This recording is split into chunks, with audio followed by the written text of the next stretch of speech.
Welcome back, everyone. It's a tier 10 game on Airfield. I'm an M41 Bulldog, but this game is not about me or my performance, because frankly, my performance is a little bit lackluster in this one.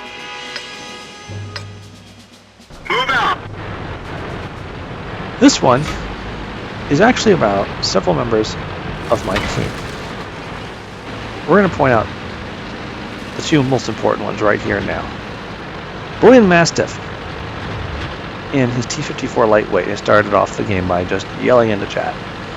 He's talking about the Leopard 1 and how it's still being used and all that. And he was countered almost immediately by one of our top tier 10s, Pelion Rising, in his T-62. No, we use the Leopard too.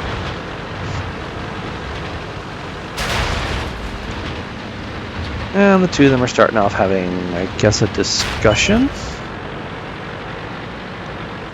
about the Leo 1. You're like, this doesn't seem so bad. Oh, don't worry. It'll get more interesting.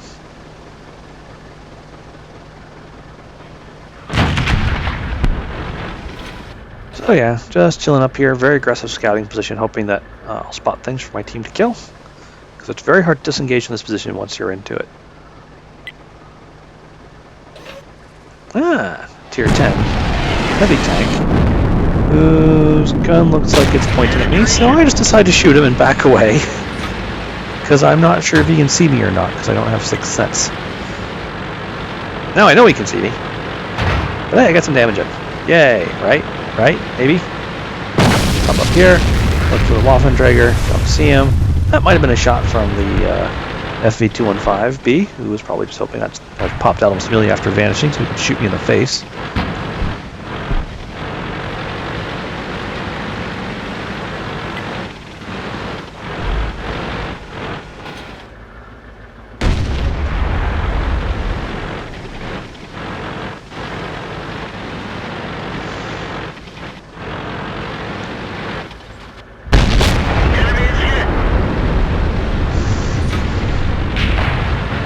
So before this point, it says something about how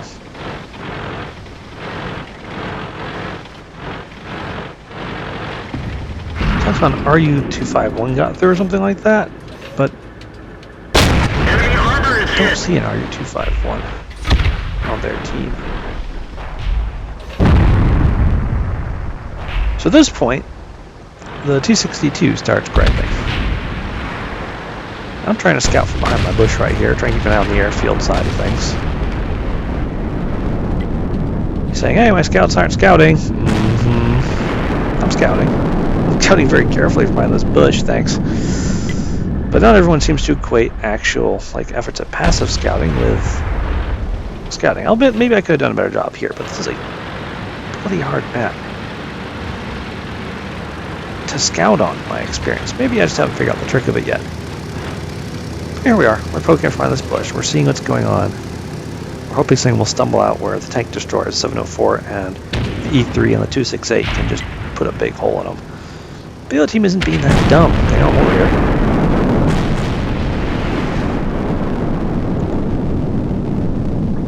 So 254 tells them, hey, quit complaining about the other players. And I actually had noticed most of this griping back and forth. And he says, if you're whining and doing nothing, you know, you're part of the problem. Yeah, FV215B. Yeah. Other people start also pointing out the T-62 who they feel is not doing anything useful. Because if you look, you'll see he's down there in J1. Why is a Russian medium doing that far in the back? The gun's not horrible, but it's not a good sniping gun. It's a T-62. Aren't they supposed to be kind of like brawlers? No, enemy Bulldog.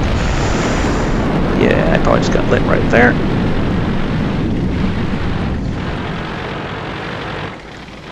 Now T-54 starts telling him, oh, you should uninstall. And this is the point where I have to say that the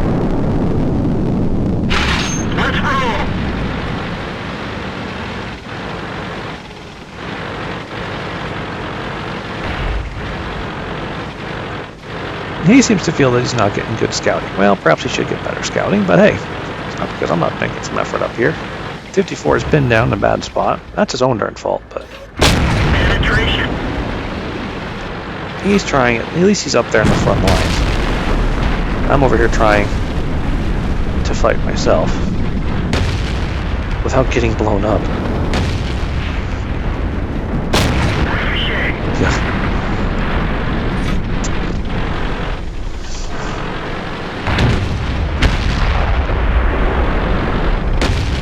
So at this point I have to say that while I'm not entirely pleased with the T-62's play so far, hanging out in the back like that, that doesn't mean that he deserves to be harassed for it, which is what the Bulldog is doing. Not the Bulldog, which is what this guy in his T-54 lightweight is doing. There's no point being gripey. It just is what it is. Third tank for a little damage.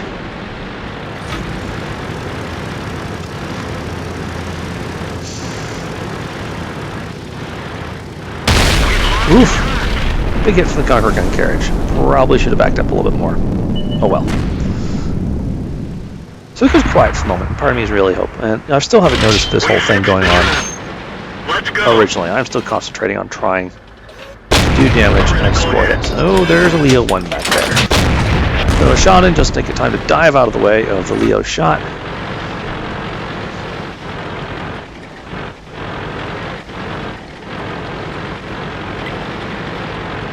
Yeah, they're still going back and forth on who's actually responsible for the defeat down there.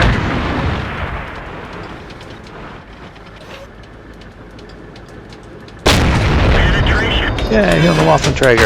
Oop, killed by the Leo. That I could not see. Well done, Leo. Well done. Alright, well, T-62 has moved north, but as far as I can tell, he's never actually left the one line. But now they're just having a yelling match, and it's really just not going well for any of us.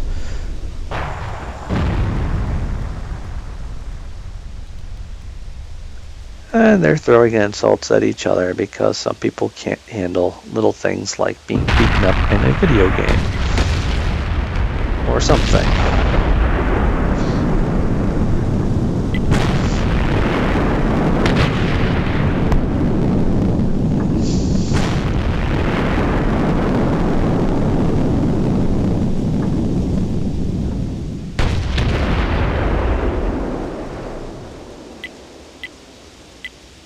As you can see, the griping continues back and forth, and yelling at each other.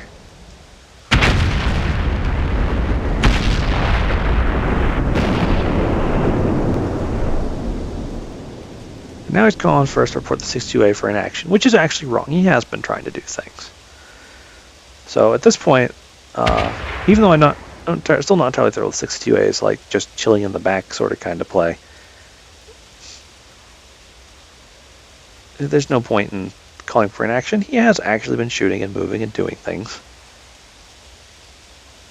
If there might have been better ways to employ a T-62A. The Object 268 has it definitely right. Let people play their tank, even if they're playing it poorly.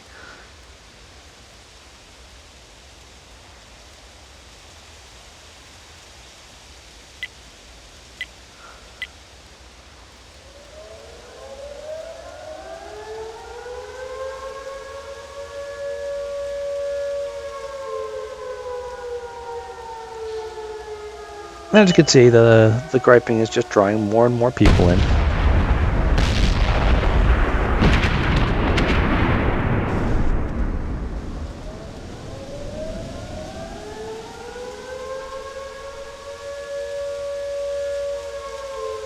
And of course, this is not helping the team win at all. Oh, people are still pinging the map. Oh look, it's a T-62A in the corner. Decide to go and have a look. Watch how this guy plays. See what he gets. As you can see, very fast firing gun. The Russian mediums. Not artillery proof though.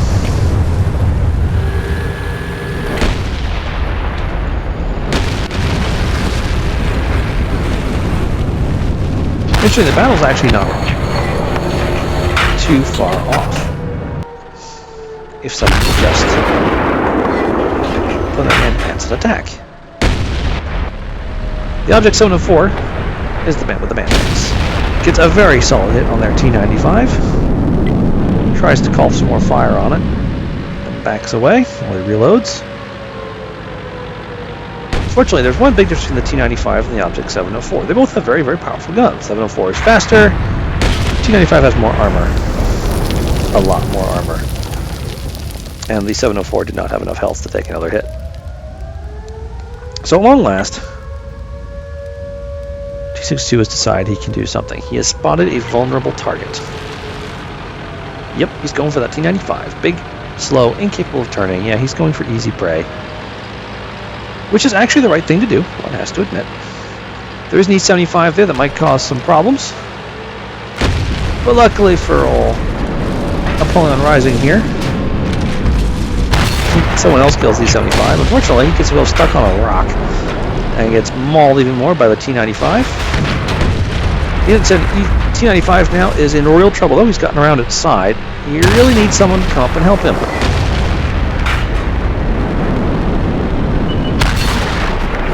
And that someone is that Bulldog. Yep, remember how he looked dead earlier? I think he just lost his internet connection.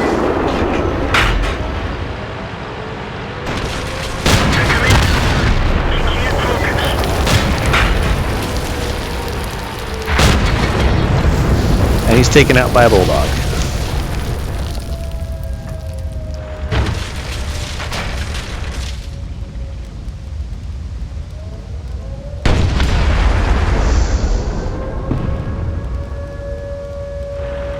And he, of course, is rating his performance on simple sheer kills. Which, you know, okay, yeah, kills are important, but so is damage. So is doing other things. And you know, picking on a tank that can barely turn. Fair enough. It got you another kill, but it got you your one and only kill.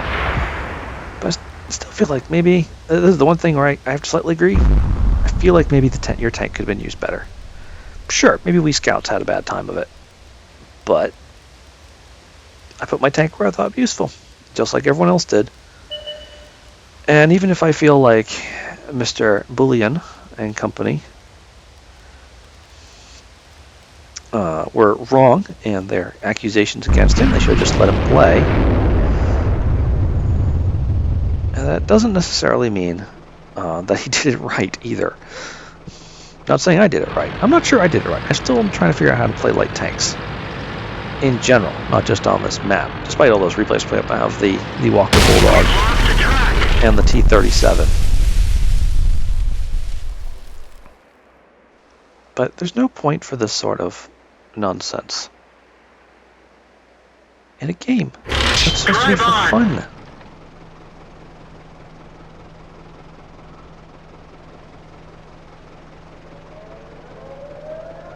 So up to 261 here, last stand mode. He just wants to try and get one more shot at someone. And who can really blame him? Yep. Yes, I am actually executing a threat here. There it is. I do have YouTube. This may go up as worst yelling match ever. Check the title. Let's make sure I got it right. I did? Oh, good. Hallelujah. That match was finally over. And yes, I probably should have just quit out, but sometimes those sorts of train wrecks, you just have to watch them to the end just to see what sort of stupid nonsense people say. So, my feeling on just games in general, remember, it's a game. There's no point yelling stupid nonsense just because someone is playing poorly. Even if you think their inaction caused you to fail or lose, it did, it didn't, it happens. You can't win them all. Even the best players in the game, I like to point out, still have a 20 or 30% loss rate. Think about that. Best players in the game still have a 20 or 30% loss rate. Because sometimes you just can't win. It's just how it is. No point getting upset about it. Load the next game. Move on. If you sit there and complain about it, whine about it, and yell at other people about it, you're wasting time, and you're actually making it harder for the rest of your team to carry because part of their brain is having to block out your nonsense. Anyways, I want to ask you if you enjoyed that. I'm not going to say good game, but I hope you all have a good night.